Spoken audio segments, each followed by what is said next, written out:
Oke semuanya, Assalamualaikum warahmatullahi wabarakatuh. Selamat datang kembali di channel Iman ZTO. Pada video kali ini saya akan bercerita saja ya.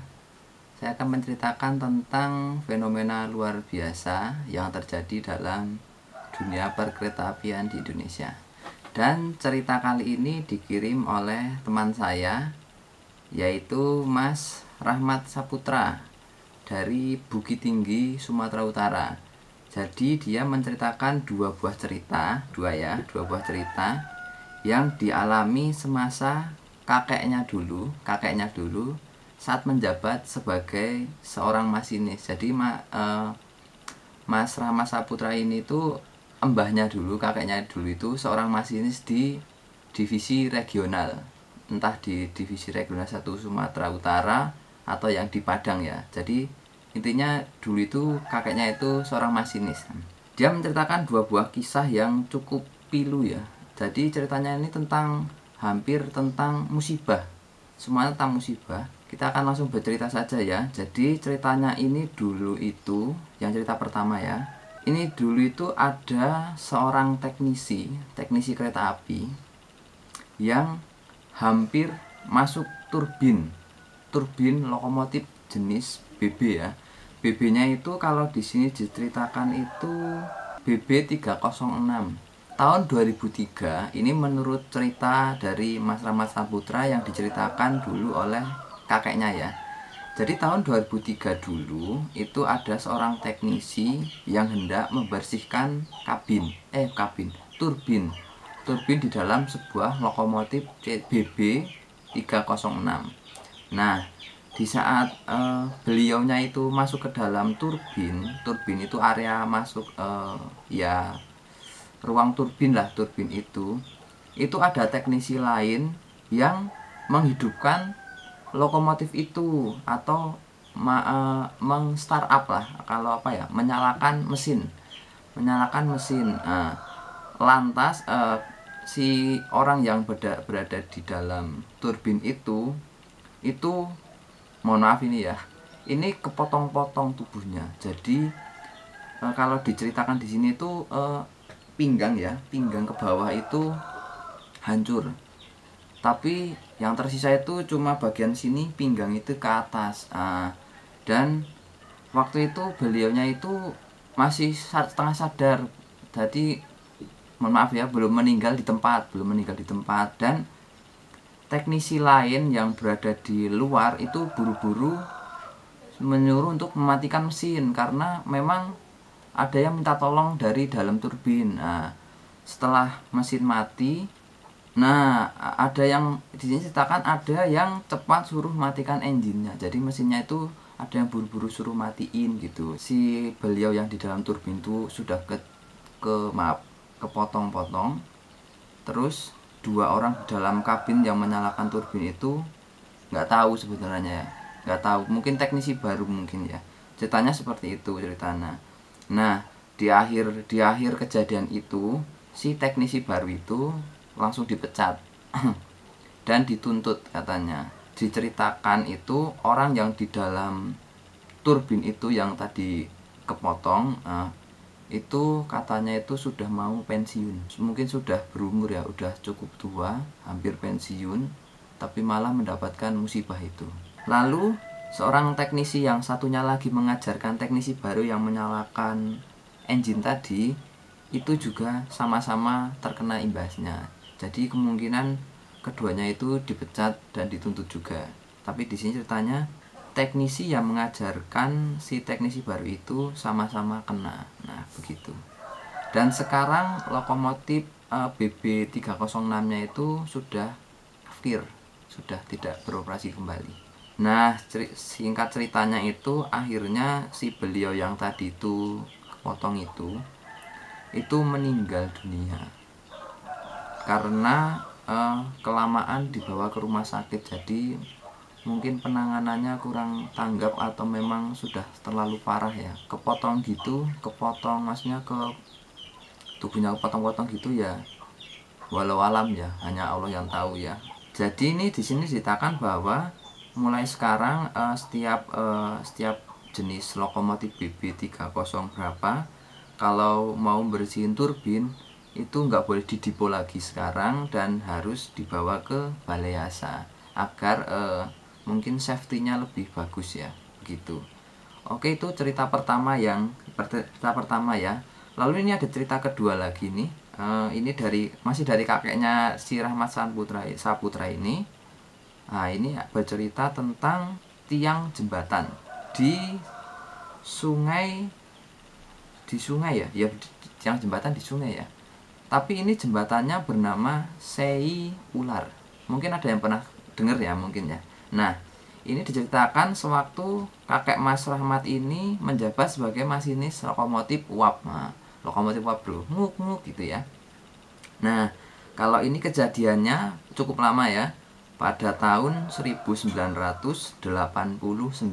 Nah, ini saya belum lahir nih bro, 6 tahun lagi saya baru lahir nih bro. Saya lahiran tahun 95. Jadi ceritanya begini. Dulu sewaktu zaman kolonial Belanda atau DSM ya, Delhi Spoor Maatschappij, DSM, itu udah lama banget tuh, zaman penjajahan Belanda itu. Itu membangun sebuah jembatan baru bernama Sei Ular. Nah, di jembatan baru itu dengar-dengar ya, itu tiang tengahnya itu nggak ada.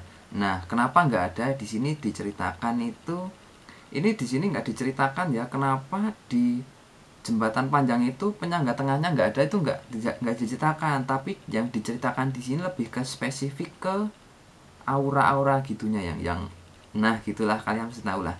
Nah, ini diceritakan sampai sekarang maksudnya itu penyangganya nggak ada ini. Apa nggak ada atau ada nih? Ini kurang jelas nih mungkin ya. Setiap malam satu suro dulu, nah ini setiap malam satu suro dulu ya, dulu berarti tahun-tahun itulah. Ini wajib dikasih tumbal berupa satu gadis perawan. Nah, ini cukup, kalau cerita-cerita semacam ini tuh kalau zaman dahulu itu memang rame ya, maksudnya kayak kepercayaan orang dulu itu memang seperti itu ya, mesti ada tumbal dan tumbal. Bahkan rata-rata itu seluruh jembatan nggak di Sumatera doang sih, di Pulau Jawa itu bahkan juga ada. Misal di Sungai Serayu ada, di sebelah mana nih, di Kulon Progo juga ada, di mana lah pokoknya setiap ada jembatan mesti pakai tumbal dah gitu.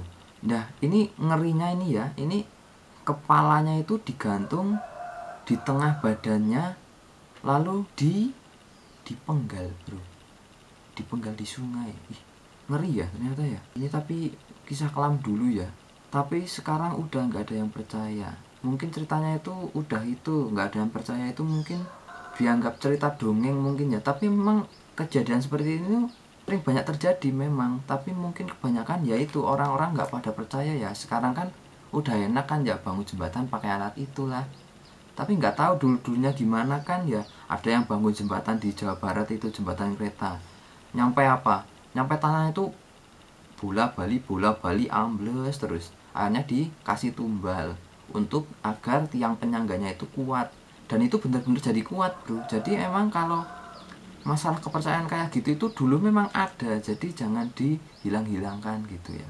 Ya Anda wajib percaya atau tidak itu terserah Anda sih, saya cuma menceritakan lagi. Nah, dan di Sei Ular itu, jembatan itu menjadi saksi bisu katanya itu dulu kejamnya PKI berarti tahun 65 ya.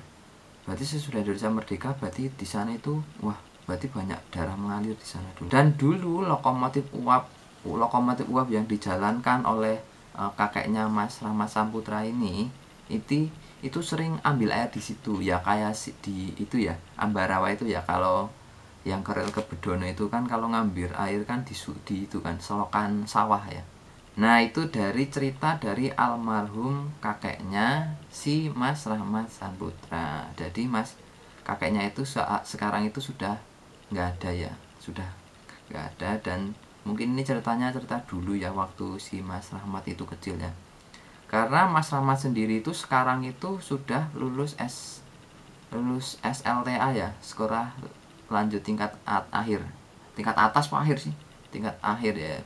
Ya mungkin memasuki dunia kerja ya. Jadi udah lama banget ini ceritanya mungkin.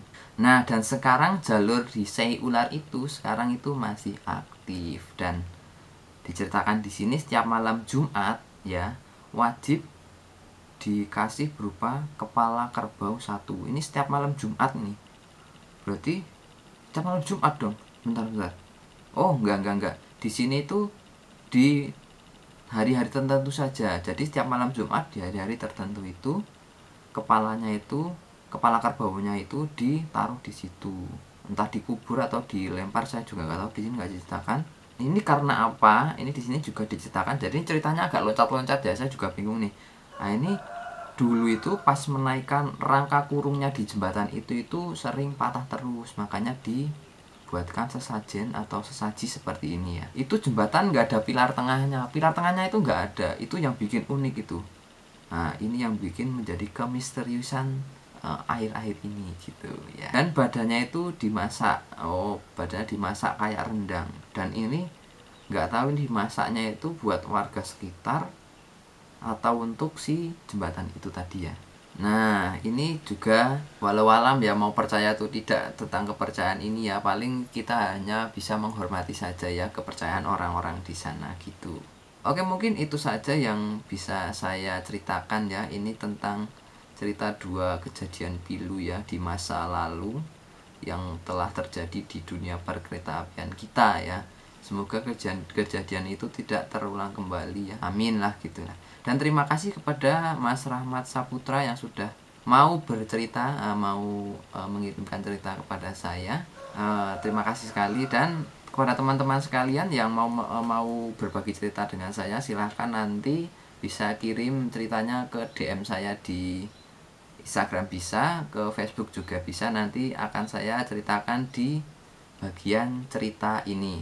Dan mohon maaf karena PC saya untuk bermain game sedang mengalami trouble, jadi saya nggak bermain game dulu.